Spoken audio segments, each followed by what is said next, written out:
This is an iHeart podcast. Guaranteed human. With no fees or minimums on checking accounts, it's no wonder that Capital One Bank Guy is so passionate about banking with Capital One. If he were here, he wouldn't just tell you about no fees or minimums. He'd also tell you about how Capital One cafes are open 7 days a week to assist with your banking needs. Yep, even on weekends. It's pretty much all he talks about, in a good way. What's in your wallet? Terms apply. See CapitalOne.com/bankguy. Capital One N.A., member FDIC.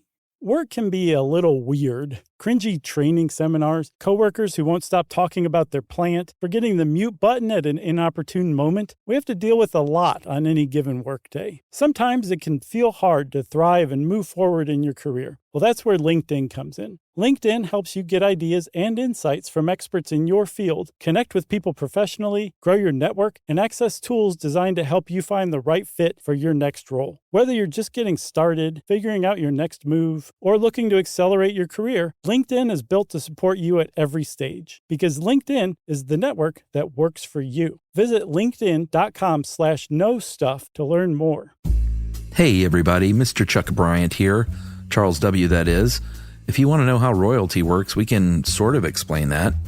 This is from, about 6 years ago, from September 11th, 2014. We talk all about royalty and probably get about 75% of it right. Welcome to Stuff You Should Know, a production of iHeartRadio.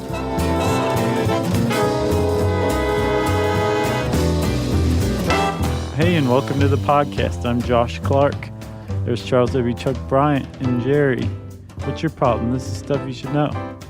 My problem is I got an eye twitch. Yeah, it's a little weird. It's a little off-putting. Oh, you could see it? Who can't? My left eye is just going crazy. Yeah. All right, it's, I think, stabilized. Yeah, it seems to. Yeah. My ptosis is kicking in, though. Your what? My ptosis. What kind of ptosis you got? Ptosis is when you have a droopy eyelid. You know, I told you about that recently. You're like, you do? See, that left eyelid is more exposed. It's like Forrest Whitaker. Yeah, no, I know what you're saying. I see that, like, if I compare it to the other eyelid, I can see more of your left eyelid, but it doesn't appear droopy. I don't think that's the right term for it. Ptosis? No, droopy. No, well, ptosis is the droopy eyelid, and I have it. I think it's a ptosic eyelid. That's what you got, man. I was diagnosed, and it's apparently going to get worse. So who is it? Forrest Whitaker? Who else? I think Tom York of Radiohead. Oh, yeah. You're in good company. And I think Paris Hilton has ptosis. Oh, yeah, she does. And me. The four. It's worse when I'm sleepy or if I'm drunk. Yeah, I could see that. But I'm never either one of those, so.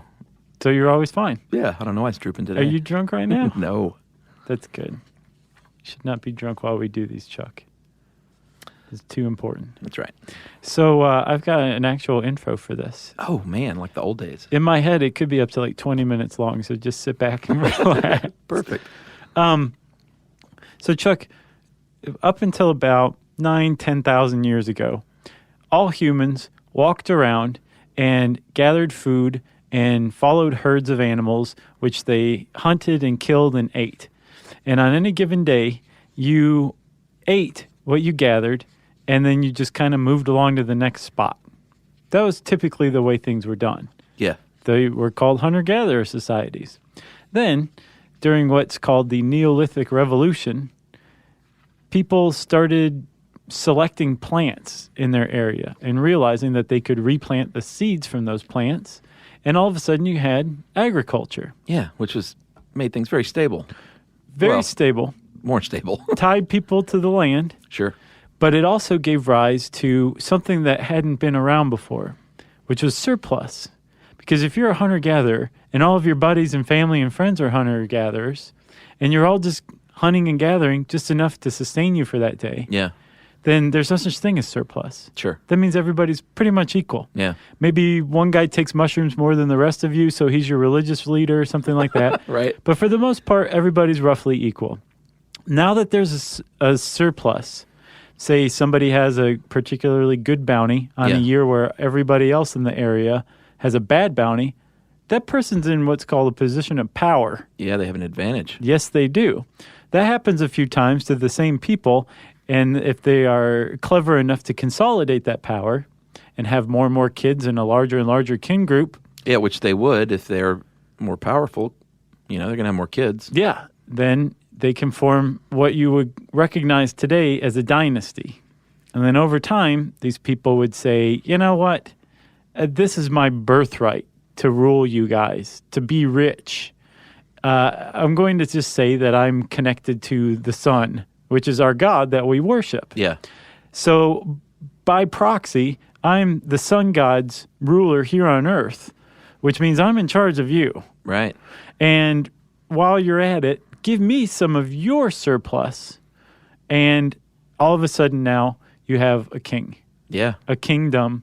And this happened roughly all around the world independently, but following almost the exact same course. You got agriculture, you have surplus, you have certain people consolidating power, rising to power, associating themselves with gods to make their power that much more stable and unchallenged. Yep.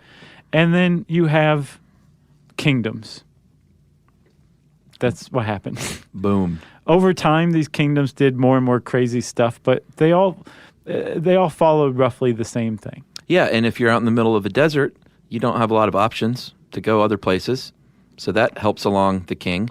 Yeah. Because you don't have any choice. Yeah, or if you're in Peru, there's a big mountain range there, so you're kind of stuck. Yeah, because you still need, your potatoes. Sure. You still need your grain.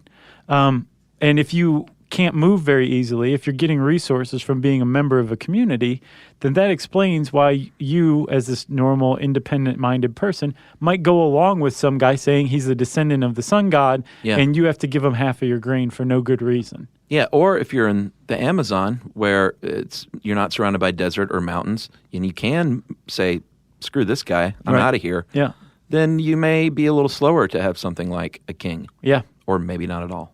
And so all this whole mentality, this whole process took place independently, like I said, the world around. And also, everybody seemed to have come to the same idea that you need to export this stuff. The more power or the more land, and therefore the more crops or whatever you can get under your power, the more powerful you are. And the way to get that is to get a bunch of guys who are sick of farming and like to mess around with spears to go conquer some other cities and make those people give you half of their grain. Yeah. Then you become even more powerful. So you export this kind of mentality of being ruled by a single person who's getting fat off of taxing everybody else. And still today, we have virtually all of these same processes, just in a different guise. Yeah, and we should give credit to Simon Powers, because we didn't just make all that stuff up. No. Is Simon Powers the researcher or the writer? He is an author of the study that kind of looked at that theory that we've been talking about and made a model that, I don't know if it proved it, but made it seem pretty likely. Yeah, of how despots arose during the Neolithic Revolution. Yeah, so way to go, Simon Powers. And if you're interested in that kind of thing, also go back and read Dr. Jared Diamond's The Worst Mistake in the History of the Human Race, which talks a lot about this transition and basically argues that we were all better off as hunter-gatherers. Yeah, Dustin Diamond wrote the same article, and the answer was Saved by the Bell. Yep. The worst mistake in the human race. Hey, it was a good show. All right. In all the wrong ways. You're right. So, in this article, how royalty works, like we're going to kind of default to England. Yeah, here and there, for the most part. I'm sorry, Great Britain. Well, we're going to explain all that stuff finally, once and for all. Because that's what we were exposed to. That's the kind of the Western English-speaking standard. The British monarchy. Sure. But you can kind of substitute in a lot of ways this a lot of the way that it developed for just about anywhere in the world. Yeah. Because again, the idea of hierarchies of class, of social stratification, and then some group of people being at the absolute pinnacle is extraordinarily ancient. Yeah, and it all comes down to land and owning land. Since people had trod the earth the most powerful ones are the people that owned more of it than their neighbor. Yeah, but not since they trod the earth. I mean, we're talking just in the last 10,000 years. Yeah. And even after that, the English didn't create the this idea that you could take land and say, this is my land now. Yeah. You used to farm it, but you can still farm it, but you owe me because this is my land and I'm letting you farm on it. Yeah. And after everybody's like, wait, what? Then you say, oh, I forgot to tell you. If you don't do this, I'm going to kill you and your entire family. Yeah. So do it. And they created what's known as the feudal system. Yeah, let's get in our Wayback Machine. Awesome. Let's pull the cover off this bad boy and let's go back to, like anywhere between the 9th and 15th century. Let's do it. Because it doesn't matter. It's all about the same. That's not true, but it's similar.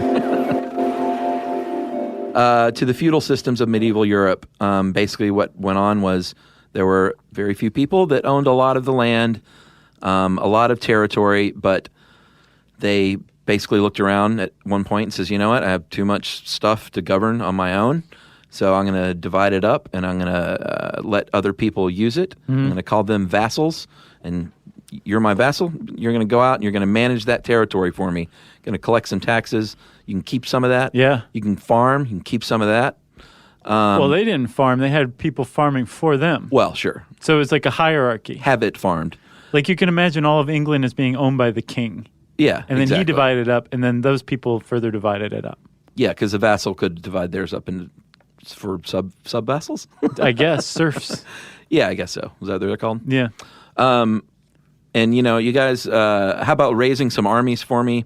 You're all going to be beholden to me, but I'm going to let you keep a lot of the dough, as long as you still give me some. Yeah, and prior to this, Chuck, like this is kind of a sweet deal.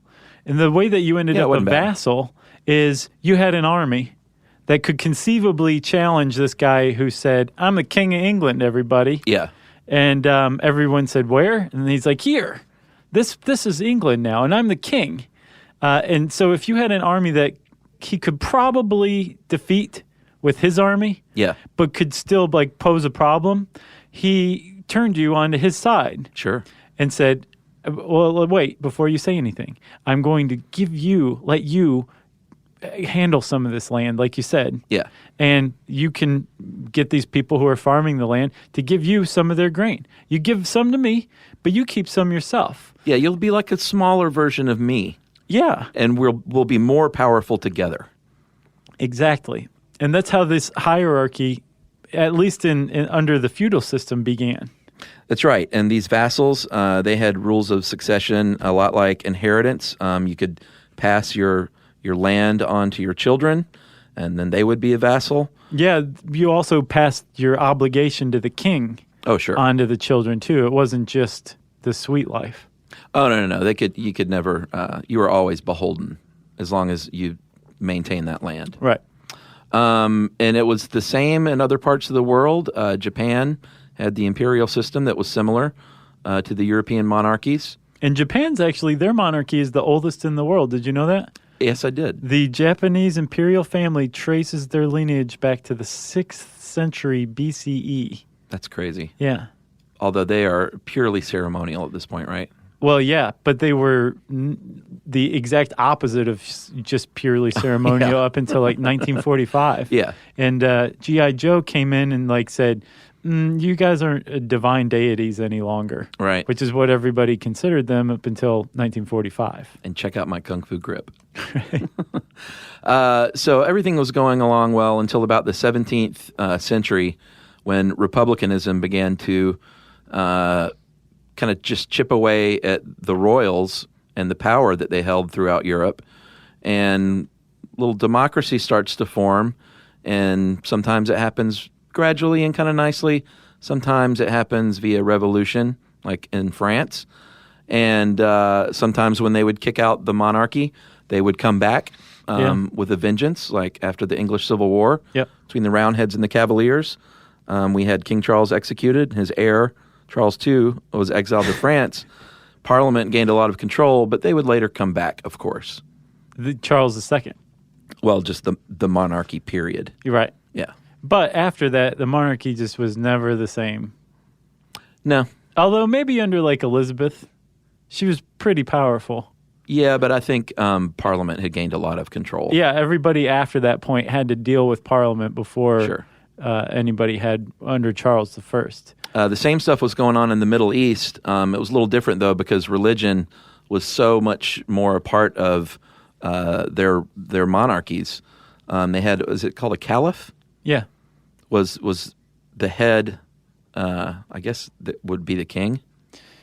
Yeah, I guess so. If you The head of state. If you compared it to like the English model, the caliph would be the head, the king of England. Right. And then beneath him would be sultans, which would be like vassals, which are powerful kings, but they are not the religious leader. Yeah, so you got they the were like- caliph and the sultans. Yeah, and sultans were like military commanders, but not priests. Right. But they were involved. Everything was all tied into religion. Still is, of course. Yeah, and then if you look at the Middle East model, very early on, look at Egypt. All of the Egyptian rulers were considered deities. Yeah.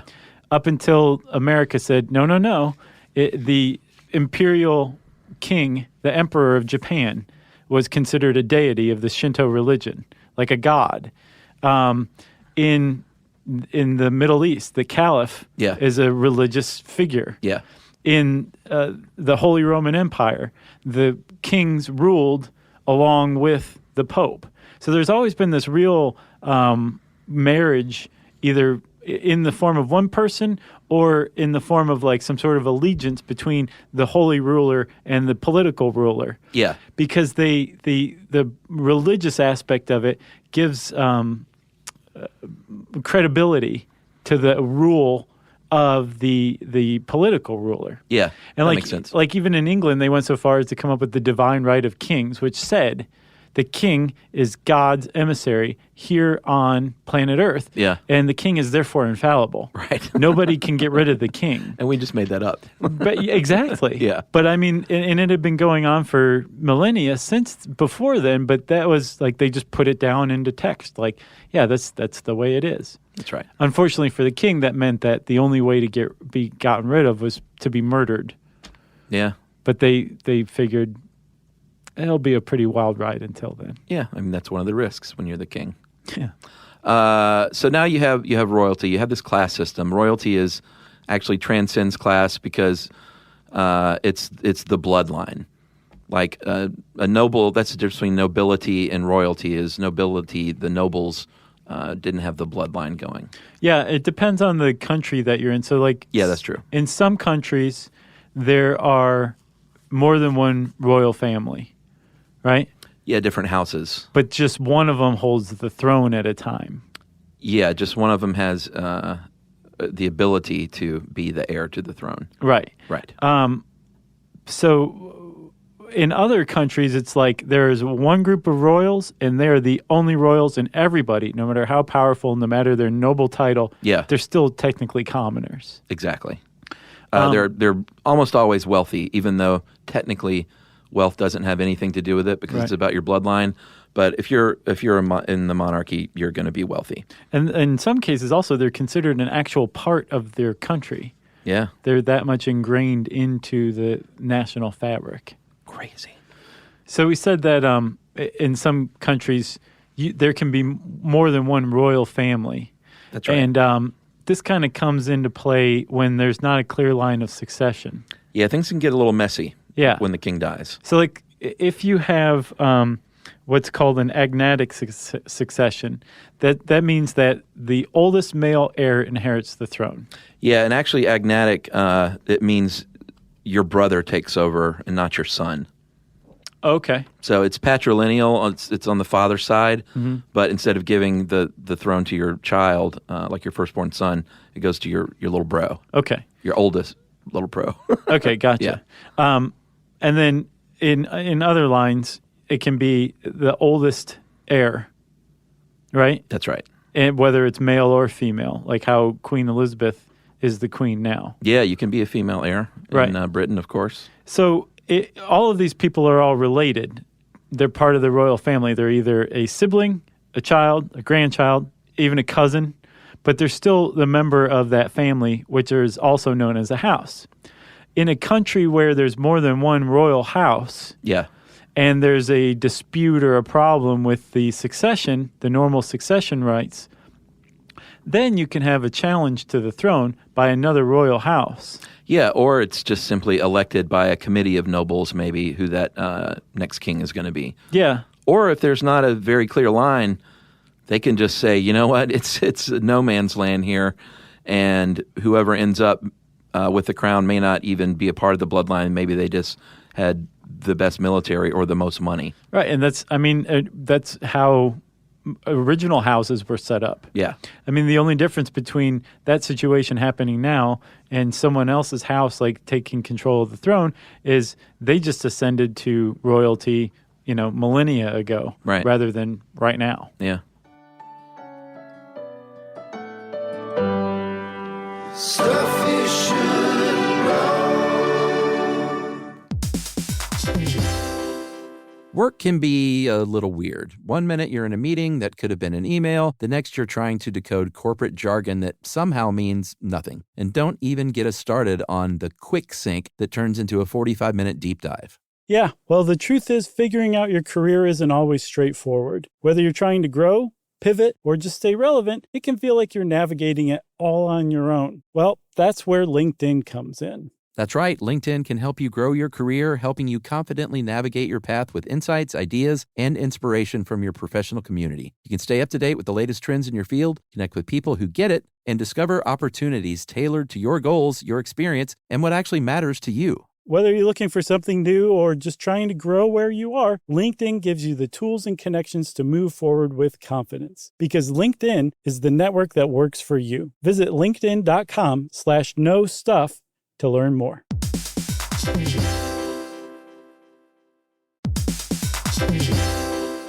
Hey everybody, we're here to talk to you about Wayfair, who believes that spaces should be functional, they should be comfortable, they should be well-designed, and they can be well-designed by you with their help. Your updated space should feel more comfortable, inviting, and practical for everyday use. And we're talking about outdoor seating. We're talking about grills. We're talking about major appliances. If you need storage solutions, Wayfair can help you out. Patio lighting, rugs, decor. It is your one-stop shop for home. Yeah, I mean, it's getting nice out, so it's time to think about living outdoors for the next few months. And Wayfair knows that outdoor furniture, it's heavy, it's intimidating to assemble. So Wayfair has stepped in and said, we're going to handle the hard part so you don't have to. That's right. You can shop Wayfair Verified, your shortcut to the good stuff. And that means their team of product specialists are going to vet everything by hand using a 10-point inspection, testing things like, quality materials, functionality, and features, and even how long it takes to build that piece of furniture. And the overall experience save time, reduce hassle, and improved convenience. Patio season is here, and these deals won't last. So head to wayfair.com right now to get your outdoor space ready for way less. That's WAYFAIR.com. Wayfair, every style, every home.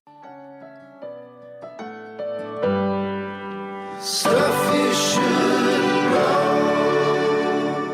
All right, titles. It's all about the title. At the very top of the chessboard, you're going to have your king and queen, or an emperor or empress, depending on if that's the kind of game you play in your country Right. or your empire. Then the relatives of the king and queen, it really depends on the country and the monarchy. A lot of times they're princes and princesses. It can be your children, your grandchildren, could be your brothers, could be your cousins. Mm-hmm. It just kind of varies depending on what country you're in. And those titles are called peerages. And there's hereditary peerages, and then there's life peerages. That's right.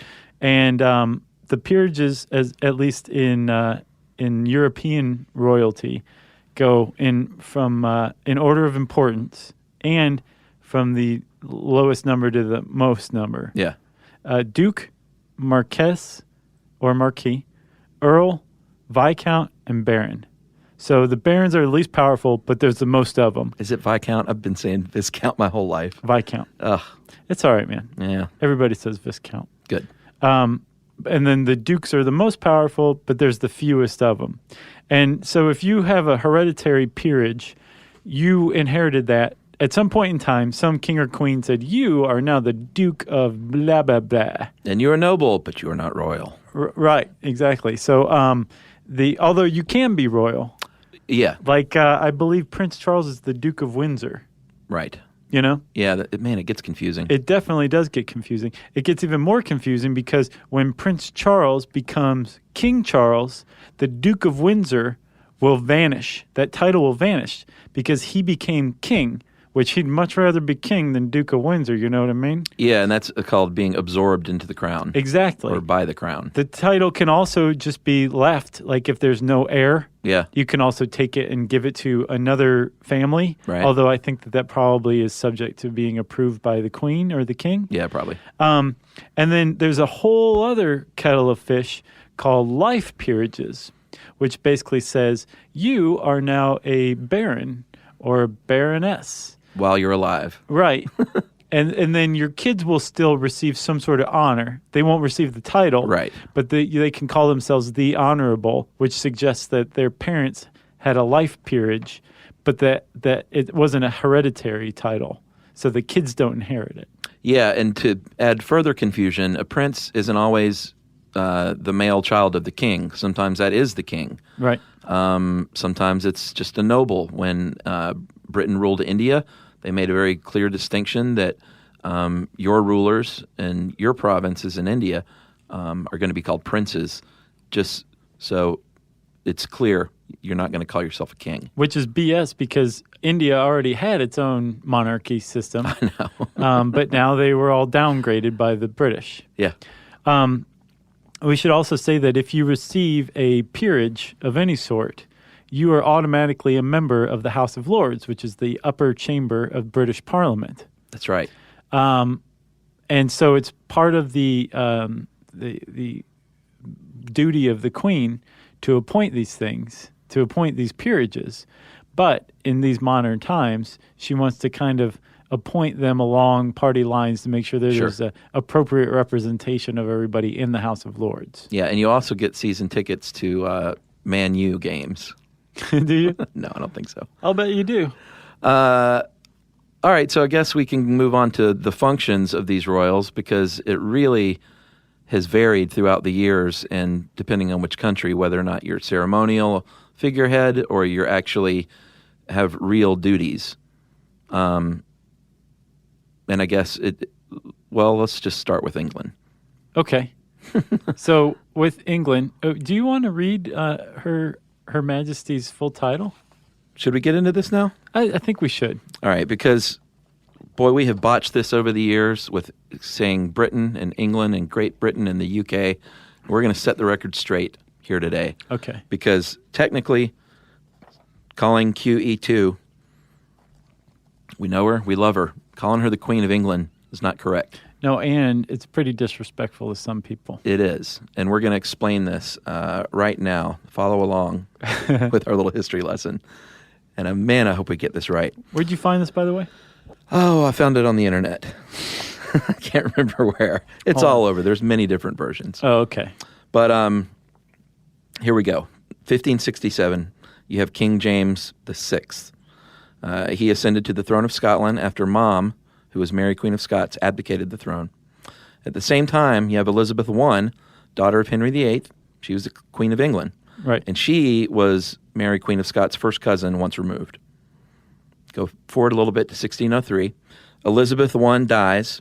Then James was King James I of England and King James VI of Scotland at the same time. This making sense? Not so far. They have united the crowns of England and Scotland. Oh, okay. Even though they were separate kingdoms, they had separate parliaments, separate institutions. It is a crown united with England and Scotland. Okay. Now we have the birth of Great Britain. That was in 1707. Yeah, and man, everyone in the UK right now is just saying, like, following along so closely, So waiting for us to mess up. So after the union of the crowns of England and Scotland, it was a rough time. There were different monarchs. There were a lot of wars.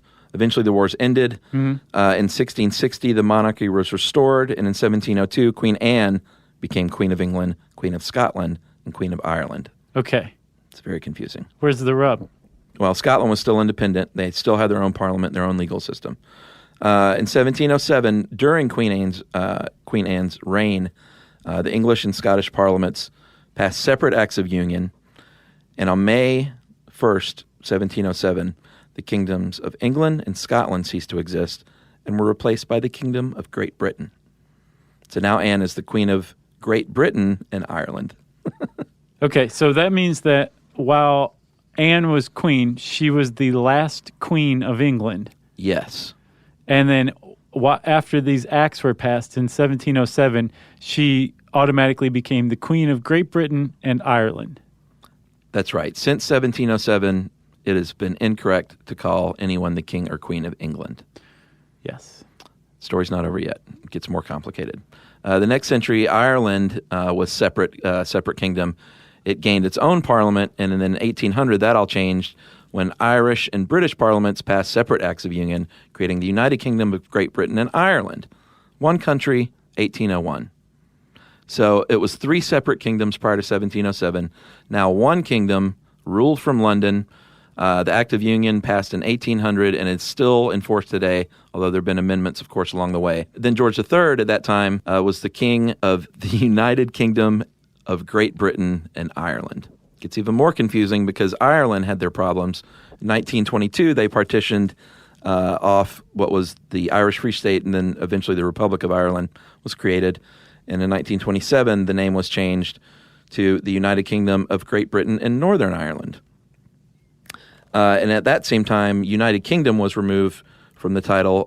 King George V, the king at the time, became King of Great Britain and Ireland. Eventually, in 1953, we arrived at Her Majesty Elizabeth II, by the grace of God, of the Kingdom of Great Britain and Northern Ireland, and of her other realms and territories, Queen, Head of the Commonwealth, Defender of the Faith. Man. So she's not the Queen of England? Nope. Okay. You don't hear England in that title. And then, she also has titles in Canada, Australia, New Zealand, and Jamaica. Yeah, she's the Queen of Canada. I didn't know all that stuff. The Queen of Australia. Yeah. Yeah. And the but reason, not the Queen of England. No. Man. She's the Queen of the United Kingdom of Great Britain and Northern Ireland. But the reason why she is the Queen of England and the Queen of Australia is because there was a treaty, an agreement amongst these other countries and Great Britain that basically said, you guys can go off on your own, but keep the Queen, will you? And she's not the Queen of, you guys aren't part of this territory. Yeah. But keep her as your Queen. So she is, in addition to the Queen of Great Britain and Northern Ireland, separately, the Queen of Canada and the Queen of Australia. But she assigns a governor to do all the work, right? Right. And so she's strictly a figurehead there. Right. And the reason why she's strictly a figurehead there is because in practice, she's supposed to approve all treaties and all sorts of powerful legislation, but her agent never opposes the Parliament of Canada or Australia. Yeah, man, it's super confusing. But she's still the Queen of Canada and the Queen of Australia. Back in the day, it was a lot easier because the monarchs had absolute power. Well, not absolute power. Well, remember, the Pope could get them or they could be subject to tyrannicide. Yeah, and basically they had the last word, but they had all these other people that were advising them, and you don't want to make enemies of the people that are taking care of your land and making you money and raising their own private armies. Because that's where the tyrannicide can come in. Exactly. So you want to pretty much kind of keep things copacetic as much as possible, or you're going to have the English Civil War. Yes, if you're smart and not an inbred dingbat, Because there were plenty of kings that ruled like complete nut jobs. And then those nobles, too, that we talked about, that weren't royal but noble, they also formalized, and the dukes and bishops started evolving eventually into what became the House of Lords, which is the upper house of British Parliament. And even today, the House of Lords is still made up of several dozen of those hereditary nobles and a lot of life peers that are appointed by the Queen. And that's what you were talking about with, she has to sort of balance it out politically with these peerage appointments. And she still plays an enormously ceremonial role in England. She's a huge tourism draw. She's the head of state. All that jazz, yeah. But then in other countries, the monarchies are even more ceremonial, like in Japan, the imperial family. Yeah. The heir to the emperorship. Sure. His name is Prince Hisahito, and he recently got his ceremonial age 6 haircut. Really? And wore pants for the first time. There's like, apparently, if you're from the outside, Yeah. you're like, what are these people doing? Yeah. But this is like, these are traditions Big that deal. are steeped back, Sure. again, to the 6th century BCE for this lineage. Yeah. But they are strictly ceremonial as a result of World War II treaties. It's the same lineage? Yeah. Wow. Yeah. That's remarkable. But then, and supposedly they're no longer deities, but if you're a Shinto in Japan, you like view the emperor as the highest apex of your religion. Right. And of, the monarchy as well. Wow. Sometimes it's not ceremonial at all. Like in Jordan, they're a constitutional monarchy, and the king of Jordan, in this article, they equate it to the U.S. president. So they have appointments, they appoint judges, they sign laws, but they can be overruled by the National Assembly. But they actually have a job to do in Jordan. Oh, yeah. It's a good for them. Although it might be nice just to be purely ceremonial. I bet that's a cushy life right there. I bet it wouldn't be very nice for whatever transitional monarch lost power and now has to just do whatever Parliament says. Yeah. But yeah, I'm sure if you're like Harry, he's having fun. Yeah, you bet he is. Some royals are famous for not letting all of this go to their head. Like apparently Scandinavian royals are called bicycle monarchs. Yeah, just regular folks. Yeah, they ride bikes. Yeah, I don't know about regular. It's like but everybody. Yeah, They're not even expensive bikes. I bet they're pretty nice. But when you think royals, typically you think like Sultan of Brunei or King of Monaco and Princess Grace Kelly, and just incredible wealth. Yeah. Or the British monarchs again. Sure. That's a good well to go back to for this one too. Yeah, let's go over a couple of these things because life is pretty good at Buckingham Palace. 240 bedrooms in London, 400 servants. Not bad. That seems excessive. Windsor, QE2's family retreat. Right. 8 thrones among 650 rooms. Not bad. Right. But you mentioned That's a pretty good ratio. Brunei. That is where things get really crazy. That is the world's largest palace, almost 1,800 rooms, and they have a throne room tiled in solid gold and chandeliers that cost $12 million. Wow, they must be royal. And the Britannia, which I don't think they use anymore. I wonder why not. The royal yacht, did they retire it because it was wasteful? Do you know? No, I don't know. Someone will tell us. I know that Jimmy Carter sold the presidential yacht because he thought it was wasteful and excessive. Did he really? Mm-hmm. Who'd he sell it to? Private company. Really? Mm-hmm. That's kind of cool. And then I guess we should talk about pretenders to the throne. Yeah. That's an important thing. That is not someone pretending to be king, although sometimes that's the case. But a pretender is someone who doesn't hold the crown but lays claim to it. They're saying like, hey, that person is an illegitimate king. Right. I should be king, but I'm really just a sad pretender. That happens sometimes when like a monarchy's deposed. Oh, okay. It doesn't necessarily mean that there's somebody who's holding the throne, although it can. It can, like, there can be no throne anymore. And the whatever family was in charge when the monarchy was deposed is still keeping track of all this stuff right. in case they can ever go back. And whoever is the king in that succession is the pretender to the throne. Okay, I gotcha. That's the other way it can happen. All right, right after this break, we're going to talk a little bit more about what life is like if you are a royal. Stuff you should know.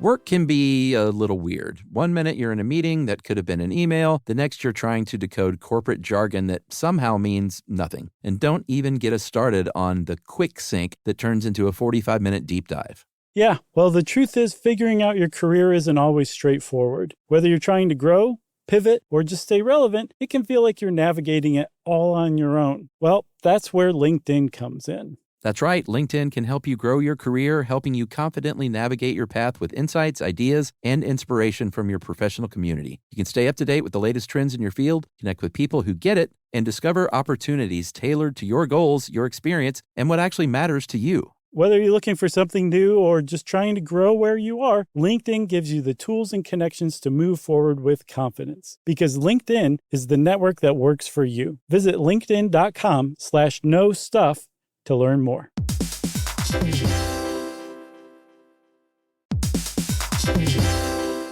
Hey, everybody. I want to talk to you a little bit about Tide Evo because it represents over 10 years of innovation and product development. Tide Evo is a first-of-its-kind technology where tens of thousands of minuscule fibers are spun together to form a 6 times powerful layer packed with scrubbers, brighteners, pre-treaters, and fresheners. And that's going to deliver a breakthrough clean that's so powerful it feels like magic. Yeah, it is kind of like magic. Tide Evo is revolutionary. A 100% concentrated, waterless laundry tile that's made of compressed microfiber soap layers rather than liquid or powder. And it's not like pods or sheets because it uses 6 layers of detergent fibers to deliver superior cold water cleaning without plastic packaging of any kind. And it provides a mess-free, lightweight solution that dissolves lickety-split. So whenever you run into a laundry challenge, turn to Tide Evo. It's revolutionary. It's magic. Try new Tide Evo. Real laundry magic.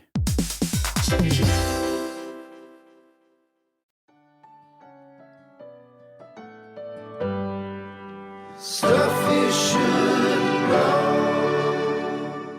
All right, so we talked about some of the opulence of the royals and how they love to show off their wealth, stick your nose in it if you're a commoner.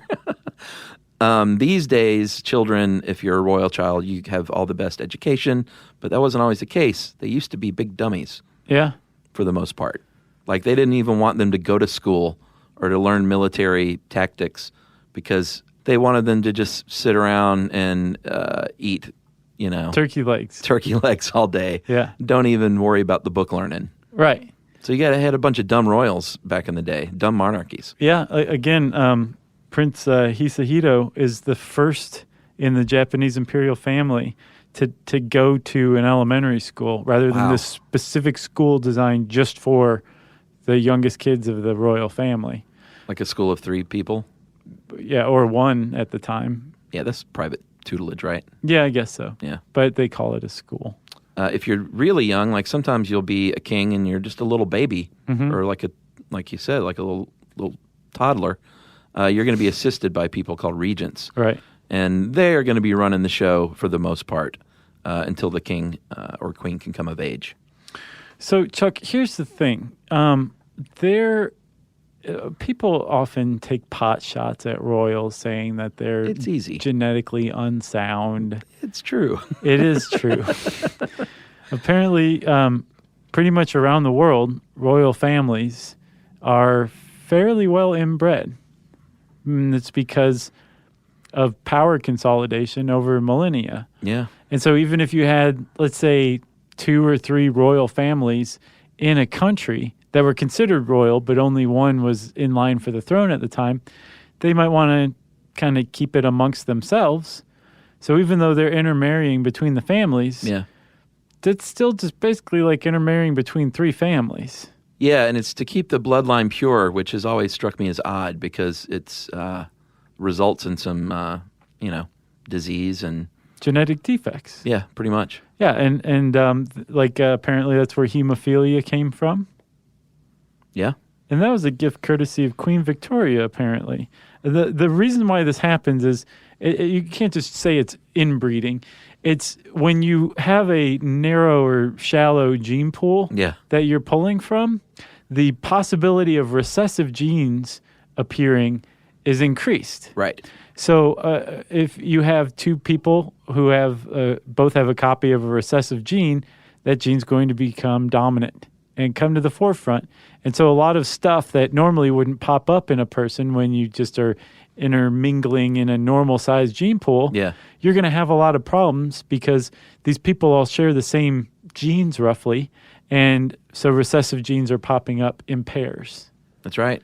That's a big problem, actually. Yeah, and a lot of royals throughout the years in a lot of different countries have been mad. Yeah, you found an article on some mad ones, didn't you? Yeah, I picked out a few of these. King George III, he was probably the most famous. The movie Madness of King George is in my top 100, by the way. Oh, yeah? Great movie. So I was listening to, is it Kenneth Durant who does NPR movie reviews? I think so. He did this awesome essay on sequels and how there's an art to naming a sequel. Yeah.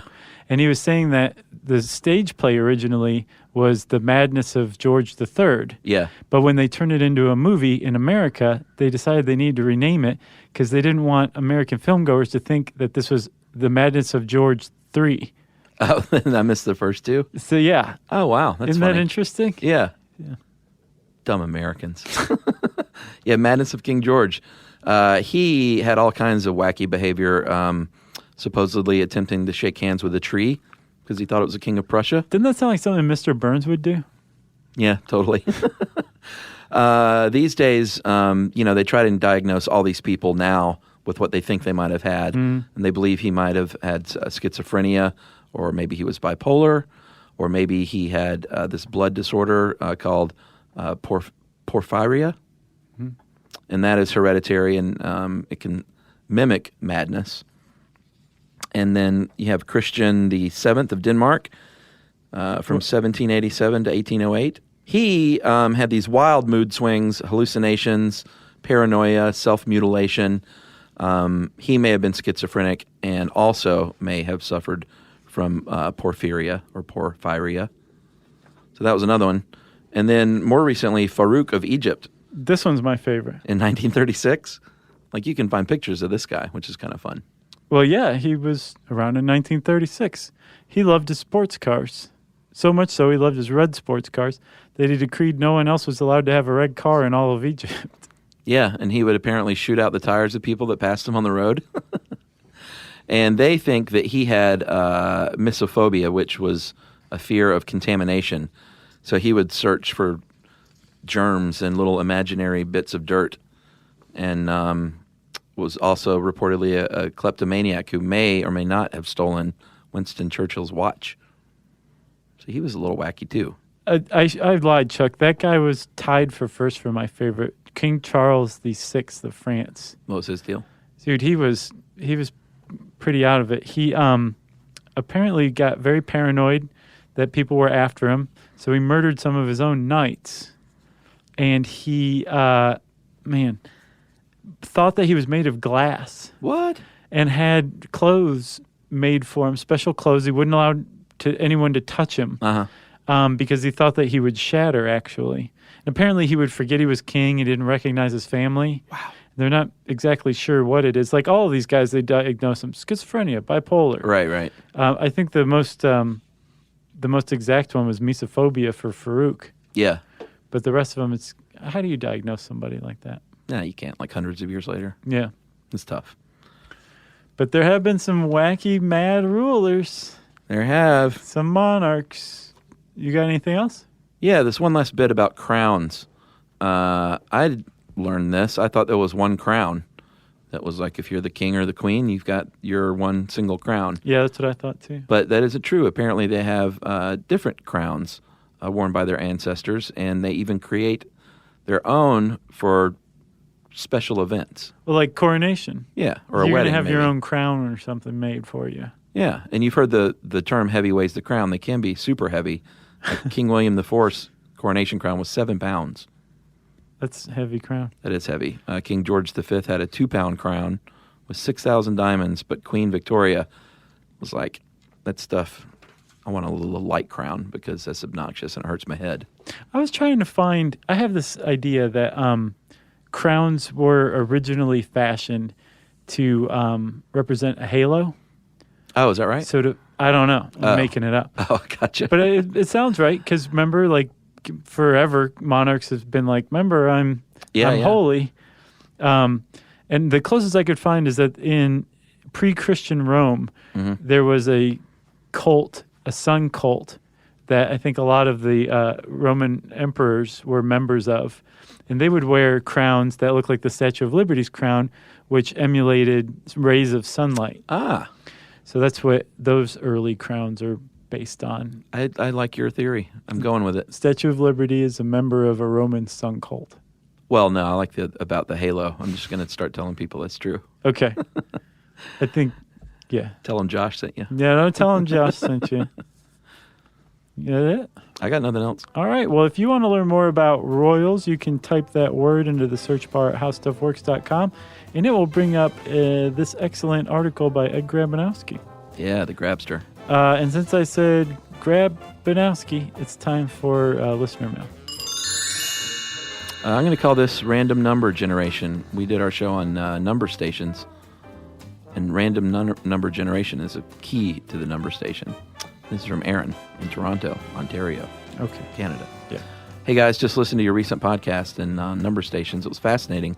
Had no idea what these were till you described them and gave an example. Then I suddenly remembered scanning through the frequencies on my little shortwave radio and picking up some of those transmissions.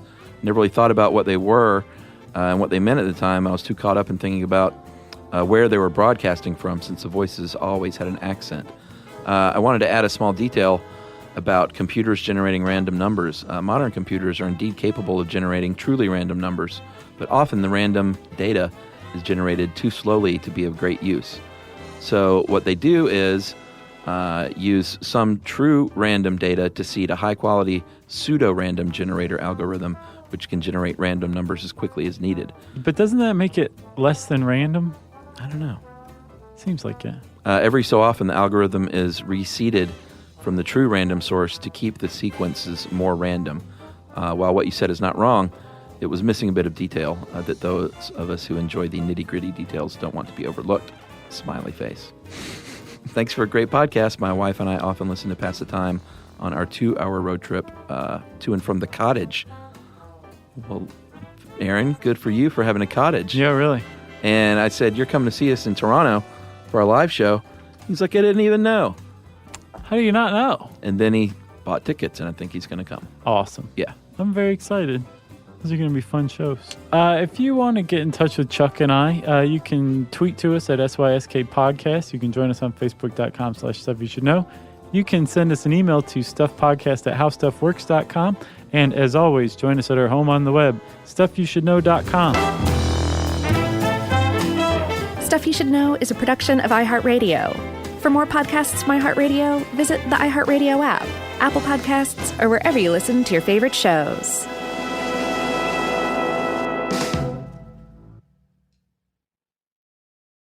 Mom, can I have Lingo Kids? Dad, Lingo Kids, please! When did we become the Lingo Kids house? No idea. Last week it was dinosaurs. This week it's... Lingo Kids! Why Lingo Kids? Because it's the best thing ever. We can play games with astronauts, wild animals, and superheroes. With more than 4,000 interactive games, songs, and shows, Lingo Kids is the #1 entertainment platform for young kids. So, no dinosaurs? And dinosaurs. Lingo Kids! Everything kids love. Download it for free. You know, you could be adored by everyone and still completely ignored by your cat. Trust me, I know. But if you feed your cat Sheba, you can go from being ignored to truly adored in 12 days, guaranteed, or your money back. Sheba has a full menu of products, appetizers, entrees, treats, even a kitten's menu. It's so cute, so Sheba has a product for even the pickiest eater. Like Sheba Puree, it's made with bone broth, they are chef-inspired flavors, it's got a smooth and creamy texture that cats love, and contains no corn, wheat, soy, or artificial flavors. It's food that your cat's gonna love. To learn more, check out Sheba.com. That's SHEBA.com. This is an iHeart podcast. Guaranteed human.